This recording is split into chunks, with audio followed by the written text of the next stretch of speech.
Buongiorno a tutti. Well, here's the Shepherd Kitchen in California. We are, I would say, 98% complete. So you can see some stuff. We've got some stuff on the counter there. I'm going to make some Espresso Panna Cotta with you all in just a few minutes. But we wanted to show you the kitchen. So we're really quite happy with it. We've got some special pieces here that turned out pretty nice. There's the cabinet that I made out of a Goodwill cabinet that was $50. Here's our kitchen set, which is new. Round table, which we really love. I've got to paint the chair legs black still. And then over here is a cabinet with two shelves on top that were actually made out of some pretty crappy, cheap materials. And we managed to turn them into something pretty nice. And then I've got all of this baking space, which is really wonderful for baking and cooking. The kitchen fridge is new. The appliances are new. Backsplash and everything. And then I want to show you the oven also is coordinated. So we're going to start cooking here in just a minute if you want to follow along. Thanks. Hey everyone, so here we are in the new kitchen. I just showed you a video of it. It really is nice and functional for us. But I wanted to cover a few things. We're doing a cooking class or cooking video, whatever you might want to call it. And we're going to make some Espresso Panna Cottas today. Before we do that though, I'm going to talk with you about a couple of things around cleanliness, safety. Some of you know that I'm visually impaired, legally blind. Probably many have questions about how the heck do you cook when you can't see very well. So Randy helps me a lot with reading the directions, and he also helps making sure I measure the right things, and if there's any crazy knife skill thing going on, he helps me with that also. So as far as cleanliness goes, really nice clean kitchen, and always need to have a marble top on something that you can work on when you're baking especially. So while you're watching me, you might see some strange things, like if I lift up a cup and I do this to it. My family's really accustomed to that, but you're not. And this is me trying to read what's on the cup. If I have packages, you'll see me do, the same exact thing like that. So I'm sorry if that's uncomfortable for you. I don't know, talk to my family. They seem to have become used to it. And, it's the safest way around the kitchen that we found. And my passion really is cooking, so we found a workaround that seems to work pretty well. This is a really easy recipe. I don't even have a recipe for it. It's kind of just something I've made up over the years, and you can use a lot of different things in your panna cottas. Today I'm going to use espresso powder, and we'll talk about that in just a moment. But let me show you what we have here, all pre-measured, so you don't have to go through agony of watching me do the crazy measuring and stuff. But we'll start with these little cups. These little cups are from Costco. So they came in a thing of 8, and they were filled with Costco tiramisu, which was terrible, but I saved the cups. These are excellent for panna cotta, as well as just a little bit of red wine. If you don't want to rip out a glass that has a stem on it and risk breaking and all that, and you're a little bit less formal, these are perfect for a little bit of Chianti. So use those cups, and I'll show you how to unmold them at the end of the recipe. We have also here a cup of whole milk, just plain whole milk. Here we do use a little bit of gelatin. There is a method that you can make panna cottas without the gelatin, which I actually prefer. But I thought we'd start here with a simpler, easier way to make sure your panna cotta is set up fully. So this is Knox, and in here we have 3 teaspoons of gelatin.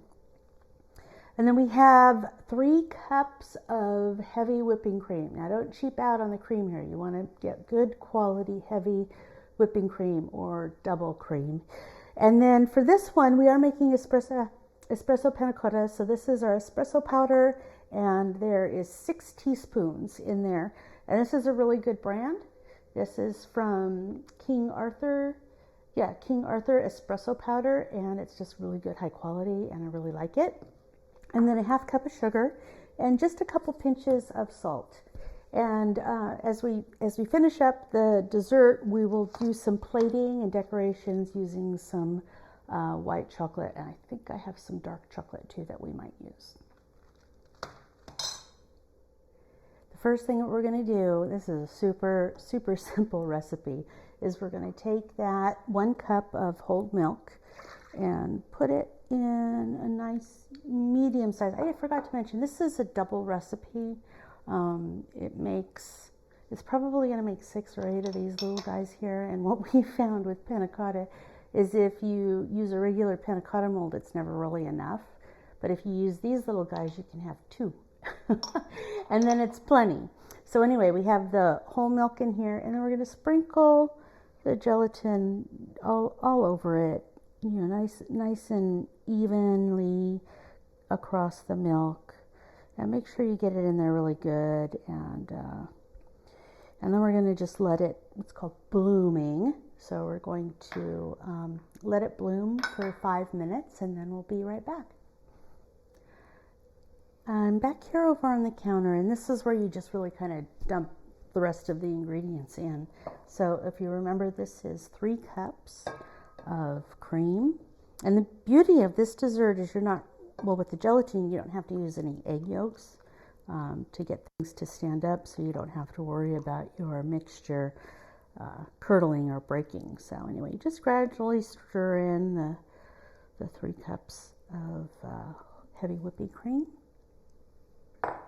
And I'm going to switch here real quick to a whisk. What should I be saying?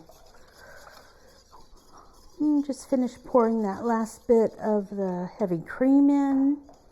And then what we'll do is we'll stir the espresso powder in and just really mix it in really well. It takes a while to dissolve, but fortunately the milk is warm, so the powders dissolve a little bit more quickly. I just want to get all of this espresso powder in there. We want to make sure it really gets broken up and all the flavors and oils that are in that powder are able to really release into the cream. So it's almost all mixed in. I'm going to add in the half cup of sugar here. And you know, the sugar is kind of a personal thing. What I would do, and what I do all the time, is stop once I have everything mixed together and then taste it. And at that point I decide whether or not I want to add more sugar. I started with a pretty small amount, only half a cup. So I check for sugar, and then I do add probably some salt most of the time, and so I check for that too. So I'm going to grab a spoon and we'll see if this is ready. So let's see. I'm using my left arm for everything, Randy, because my right arm's not working, as you know. So I think it's fine. I don't think it needs any sugar. It's not super sweet, but it's, you know, a lot of Italian desserts are nice that way. They're not crazy super sweet, and that's really what this is. But I think it does need a little bit of salt, so let me just grab a couple pinches. You know, salt with sweet is always important. It really intensifies the flavor quite a bit, and we all know what's going on in the dolce world with sale these days. We've got salt on everything dessert. All right, so now what I'm going to do, I'm going to take this back over to the stove.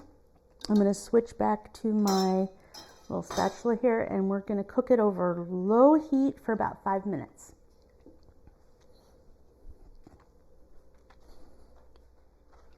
So we just stir this like this for about 5 minutes. You do not want the milk and cream to boil. Just keep it on a nice low heat down here and babysit it. Just kind of stir it. Don't let it stand too much. It might seize up in the bottom of the pan. And that's one of the things, Randy, I didn't talk about is this pan. People are probably wondering what kind of pan it is. This is a saucier. It's a French pan, and your dad actually found this for me in one of his annual nice cookware finds for my Christmas present. But it's round, and I had no idea what to do with it when he gave it to me, so I did some research, and it's called a saucier. And the French use it just for stuff just like this, where you don't want to have to deal with an internal corner, you know, and food getting stuck in that corner, or not being able to stir things well enough that you end up with bits and chunks that come out of those little crevices later on. So it's a great little pan. I'm so grateful he found it for me and introduced me to it, and I use it probably once a week.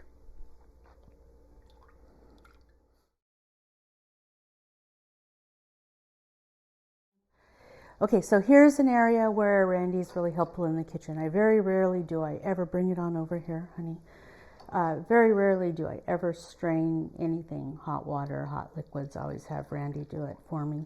And as you can see here, we're straining out, any little bit of weirdness that might be in there from the gelatin, and I can see a little bit in there. And mostly because we just want to have a really, really creamy pudding.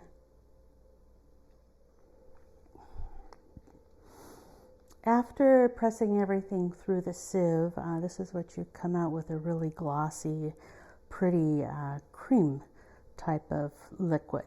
And we're going to pour it into these little jars. Right now, my right arm has not been working very well, so we'll see if I can do this. I might have to have Randy come rescue me, but let's see how it goes. All right. So I don't know, has anybody ever seen the rainbow effect of how to fill jars equally without making a dreadful mess all over your countertop? So this is something I've never seen anybody else do, but I kind of just made it up. It's kind of the best way that I found to actually fill these cups without making a huge mess.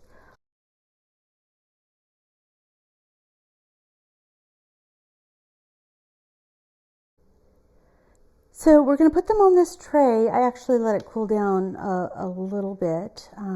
We got 7 out of these, and really I only needed 6 because they're for Randy, Colin, and me, and this way we each get 2, and I don't know, will it be Randy or will it be Colin that get the 3rd one? So anyway, I'm going to put these on a tray because invariably things spill in the fridge, and that's a drag. So I'm actually going to have Randy carry those over for me. Arm's not quite working, so we'll be right back. Randy's bringing the panna cottas over here. They do have to chill. So yeah, see, all of the cooking, I don't know if people really realize how much Randy helps me with all of the cooking that I do. So here it goes in the fridge. It's always best to try and put it on the top rack if you can. It's usually a little bit cooler up there. And in terms of odors, you're less likely to have odors get into the cream. So anyway, we'll wait now for 5 hours. 5 hours? I know it has to set up. But in the meantime, we're going to be making a couple of sauces. We're going to make an orange sauce for one of the panna cottas, and the other one we're going to do a white chocolate sauce. So sounds good. More to come. We're about an hour into the chilling process. The puddings are in the fridge right now, and now we're going to make an orange cream sauce. So aranci, I believe, is the word that is used for orange in Italy. And it's a little bit tricky because we're mixing whipping cream in with orange juice, and acid like that with fat product going into it usually curdles. So there's certainly a special way to do this. I'm going to show you how to do it if you don't already know how. And I wanted to go through the ingredients here real quick. So we've got about 1.5 cups, almost 2 cups of orange juice. We do not have fresh oranges right now, so this is a bottle of orange juice, which was a little bit bitter, so we may need to add a little bit of sugar to this. Obviously, I prefer not to add sugar, but sometimes you have to. Because you don't want to sacrifice the taste. So anyway, we've got some orange juice, about 1 tablespoon of corn starch, just to help thicken that sauce up a little bit. Not too much. We don't want to use too much, or the corn floury taste kind of takes over, and we don't want that. And then we've got the cream, which we'll show you in a minute how you kind of mix it all together. And then just sugar for, in case that orange juice is just a little bit too bitter, you want to sweeten it up a little bit, mellow it out a little bit. We might add a little bit of sugar. But the first thing that we have to do is put the orange juice into a small pot, a small pan. And this is the waiting part. This is going to go over on the stovetop to a very, very low setting. And we're going to let it cook for about 30 minutes. I'll come check it every 5 minutes, stir it up. But really we want it to reduce by about half. We want the juice to reduce down to a syrup. And then once we have that syrup, we can put in a little bit of cornstarch, and that syrup doesn't break when you put the cream in it. Kind of that's the first step, and then we'll flavor with sugar as we feel is necessary. So right now I'm just going to put this on the stove top, and we'll check it in just a couple of minutes. So while I'm doing this, I'm going to ask our helper Alexa, start a timer for 5 minutes. 5 minutes, starting now. Everybody's home in Italy has a timer set for 5 minutes now. Okay, so this goes all the way down, just really all the way down. We don't want a lid on it because we want it to evaporate and thicken up. So we've got the timer set for 5 minutes. We're just going to leave it alone. Make sure you've got it on a low heat. You don't want it to burn. You don't want it to burn. It'll evaporate and you won't have any juice left. So just leave it for about 30 minutes. Come back every 5 minutes, stir it a bit, and walk away. You're always making the stove so messy, but I think I make it messy because not only do I not see well, I don't have depth perception. All right, can you zoom in here, Andy, so folks can see what's happening? It's see how it's getting thick already? And that was really only 1 teaspoon of cornstarch, maybe not even that much, but see how it's getting nice and thick? Once it starts boiling, it really starts to thicken quickly, and you have to be careful because if you leave it on there too long, it can just get way too thick, and then you've got to add more liquid, and it takes longer. So this is looking pretty good. I'm going to turn off the heat, and we need to let this cool for probably about 15 minutes before we add the cream. Okay, so we'll be back in 15. This has reduced now really nicely. It's a nice thick sauce. And now that it's cool, we can put the cream in. And I don't know exactly scientifically what happens, but when you reduce the orange juice like this and you put a little bit of a thickener in it, you can then add creams and fats and things, and it doesn't curdle, it doesn't break or separate. So I've got some cream here. I may not use all of this. It just really depends on the consistency, and you really want to whisk it while you go. You know, really through. You know, if it's starting to get too heavy with kind of fats against those acids, I would say just stop. But let's see what we've got here. A little taster spoon.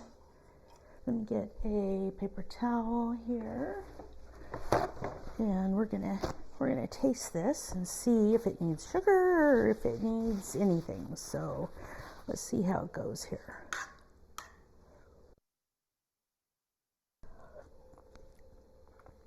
Oh my God!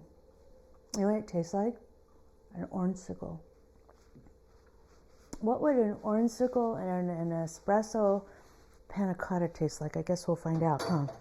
Okay, so that's the orange sauce, and we're gonna break and get started on the white chocolate sauce. Okay, well, we just finished the orange cream sauce, and it was to die for. And now we're making the white chocolate sauce. Now, we can't find Italian chocolate where we live. We have to order it in the mail. So we use some Lindt, which is actually pretty good. Lindt chocolate is usually very, very sweet. This one is as well. The Tobelarone is not quite as sweet. But anyway, we couldn't find it, and I didn't order it in the mail soon enough. So we're going to make a little bit of just a simple white chocolate sauce. And I've already got a little bit of cream in here. And this is just cream and chocolate. That's all it is. And white chocolate actually is soft, and probably everybody knows it doesn't even have any chocolate in it. It's just a dairy product. So anyway, we're going to drop these in here, and I think it's an English saying. I'm not sure. I'm not English. Maybe your dad would know. But you don't want the heat on real high on this because the saying goes, chocolate melts in a child's pocket. So something like that. Chocolate melts in a child's pocket. So you don't want the heat on. You just, if you're going to turn it on just enough to heat the pan, and then turn it right back off. We're not tempering or anything here. We're just making a sauce, so we don't have to worry about anything other than scorching. And so see how that is? I'm going to turn it all the way to low for just a few minutes.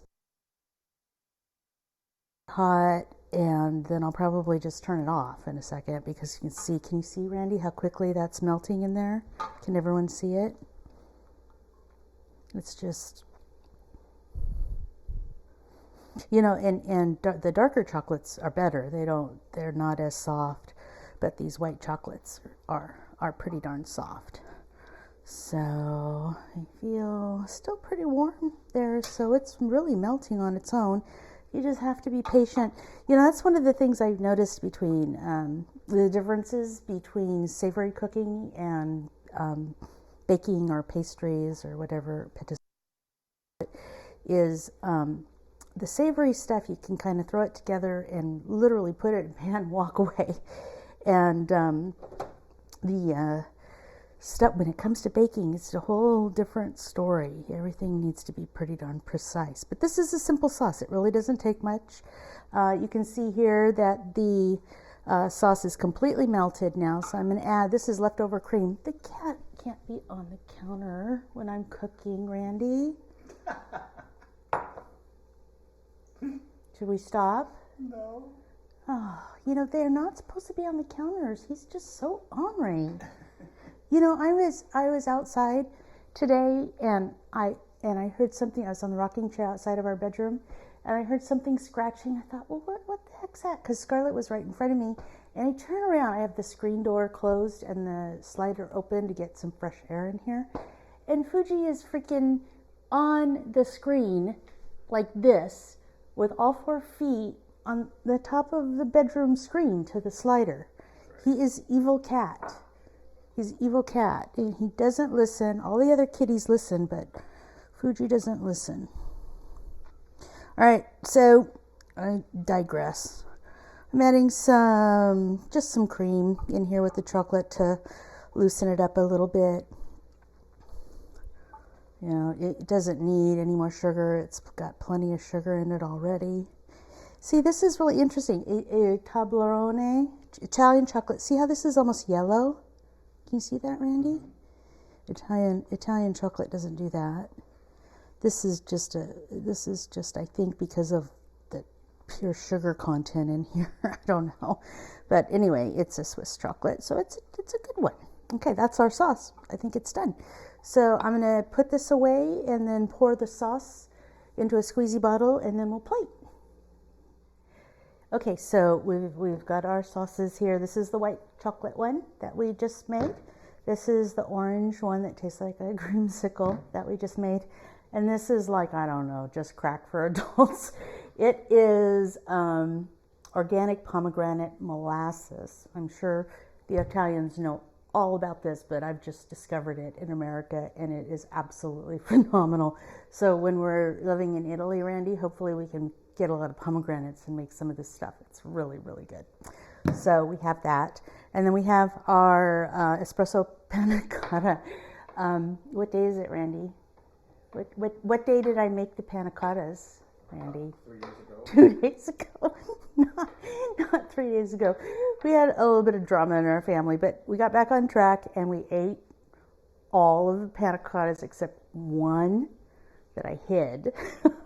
I hid it in the fridge.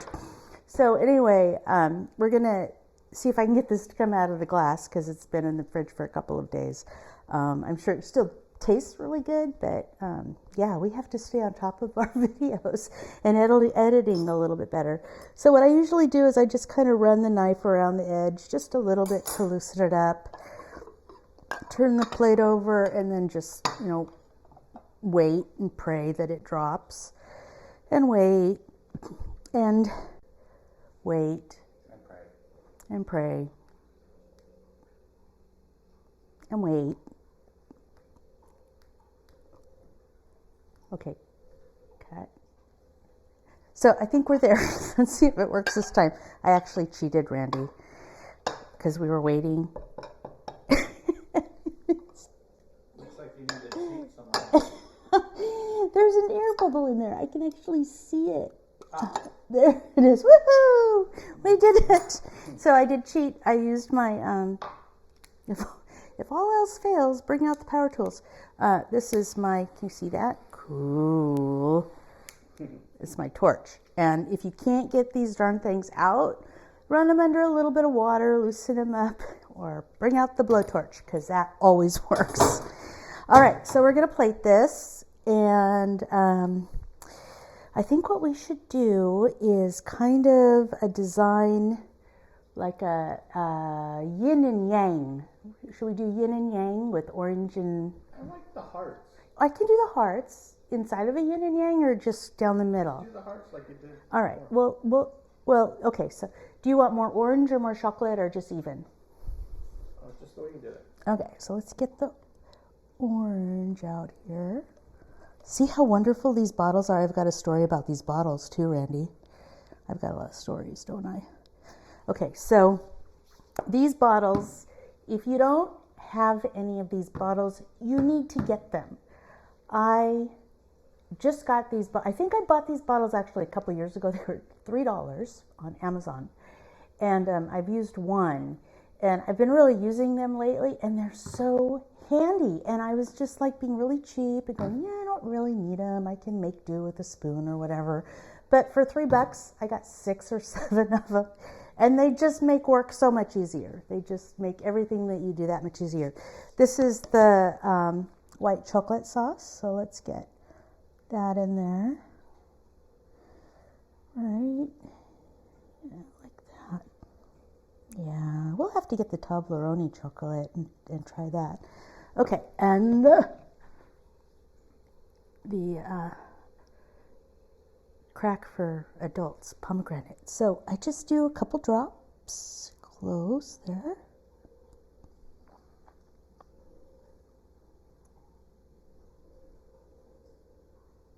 And on this side.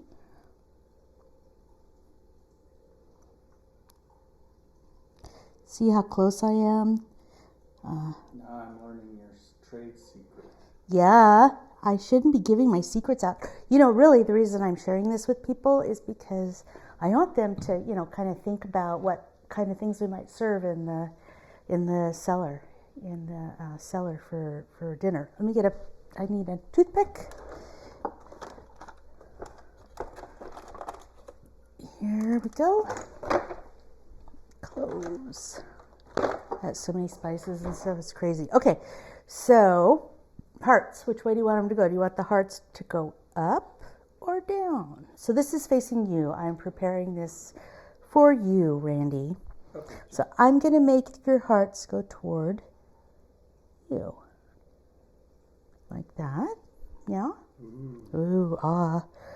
And this one isn't going to work as well because the white chocolate just isn't as friendly as the orange sauce. But we got a little bit of a streak there.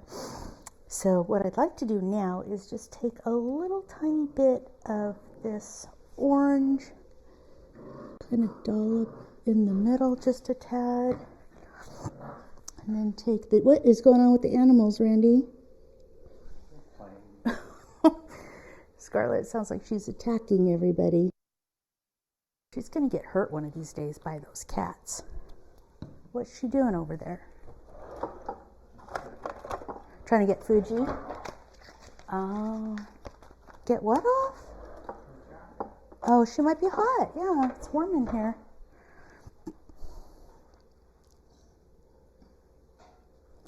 Okay, so this is just about done. I just wanted to grab a couple things to finish it off, and we'll be right back.